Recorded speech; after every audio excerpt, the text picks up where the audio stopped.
Hey guys, welcome back to another video. It's been a few days. We're heading back into the weekend. It is Friday, May 10th. Ran into a little bit of a hiccup for the last couple days. Actually, basically all week. Had some projects at work going on, so didn't have time to do stuff. Probably you might have already saw from the group, I got a little bit of an update here on the Ozark Trail G1. This came across and I saw it and I had been looking for this for a while and I'm like, yeah, I got to jump on this. So it was perfect timing as far as like, I just, recently cleared out a bunch of bikes. I got rid of the Marlin. I got rid of the Axum at the end of last year. I got rid of the Marlin 5. I got rid of the Marlin 6, I think I already said that. I got rid of the Poseidon. So I had two variations of the Poseidon. I had the original X, and it was too small yet too big. And then I had the Ambition X, which was just right, but also too small. So that's the challenge with buying bikes online with sizing, and when you're in kind of an awkward height like me, 5'7", 30-inch or so inseam. It's hard to find a bike and then know what you need. So I cleared out some of the fleet, found the Ozark Trail, decided to pull the trigger. One of the better decisions that I've made in a while, at least from the channel's perspective. I've got a lot of growth over the last couple of weeks. I appreciate that, you guys. And it's not just random growth, like, hey, you get picked up a subscriber here, one here every couple of days. It's been multiples per day, more consistently towards the weekends, because that's when we're out, we're looking at stuff, we're tinkering, nobody's working. So appreciate all the extra support and good conversations, comments, questions, stuff like that coming through. I'll answer things as I can, as I have time, as I know. If I don't know the answer, I'll try to get the answer for you.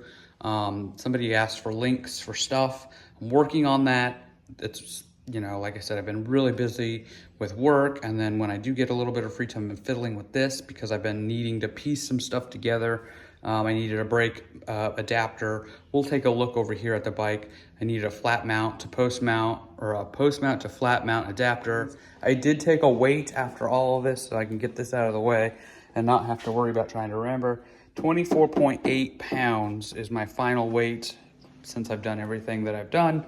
I might be able to save a little bit more weight off of that by converting to tubeless. I'm not gonna do that right now because I just wanna ride this thing. Especially now. Before I wanted to ride it, but now I really wanna ride it to see what it can do. So let's turn it around and take a peek. All right, guys, so at first glance, it just looks like your normal everyday gravel bike, maybe a little bit more different because it's got a 2x. Typically, a gravel bike will have a 1x. Don't mind the bar tape. I actually had to reuse the bar tape, not because I didn't have any, because I do have some, but I wanted to make sure everything was like where I wanted it to be. Everything was level, felt good. I give it a quick test shakedown out here in the backyard, but it's not gonna be enough. I'm gonna need to take it out for a longer ride, fiddle around, make sure that the levers are in a nice position for me and all that stuff. And hopefully these rubber hoods will start to lay back down nicely because I had them kind of stretched out while I was doing all the work. So anyway, you probably have figured it out by now. This is Shimano 105. I'm not sure what the year is, if it's older, if it's newer. All I know is this is the R7000, D7000. I don't know. I'll put the right thing up in the thing. But I got a complete group set, brand new takeoff.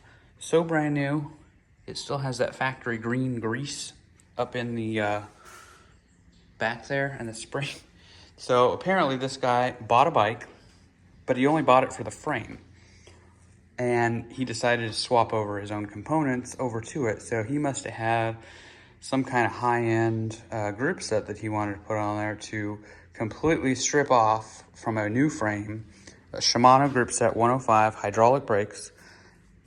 These are gonna be so nice. I still have to work on the rear. It's a little squishy. I just wanted to get it done so I could test it. The front was like that. It was a little squishy, but now it's feeling really good. Maybe it could use a little bit of attention too, but for now it actually feels pretty good. Full setup. Brakes, the calipers, the rotors. These are 160s. They even still have the sticker on there. Levers came with the shift cables, but unfortunately they were too short because they basically just cut them off the bike and made it simple. I asked him if the hoses were in good condition for the brake lines, or whether or not they had been cut, or if they were actually, you know, removed properly. So they were also cut, so they were a little bit short. So what I did, I took the rear hose, the longer hose, it was on here, and I attached it to the front. That way I can get the front up and running. So I have the official Shimano hose up here on the front line, and then I had to order some additional hose for the rear. So I had enough to feed it through the frame and give myself enough for a clean but, you know, usable back and forth amount of slack. So full turn of the bars goes all the way. I did reuse the bar tape. I think I already mentioned that. I don't know if this bar tape is like gonna last or what. It feels really worn out already, only after just, you know, a couple of rides and everything like that. So full group set. So that included the cranks. Obviously no pedals. These are my pedals, so it's bring your own pedals as always. Shimano 11 speed, 52 to 36. So I'm running now 36 in the small, 52 in the big. And then the back cassette is 11 speed. So obviously I changed the wheels out already, so I had cassette support. I think that this is gonna be 11. I'll put it up on the thing if I can't see it. Yeah, it's 11 to 30. 11 to 30? Yeah. So I got a 30 tooth in the back for my climbing gear. It's gonna be 30, 36. Figure out the math for yourself. I don't know what that means, but I do know that it's gonna be hard to pedal. So it's gonna give me that ability to, you know, descent or cruise comfortably.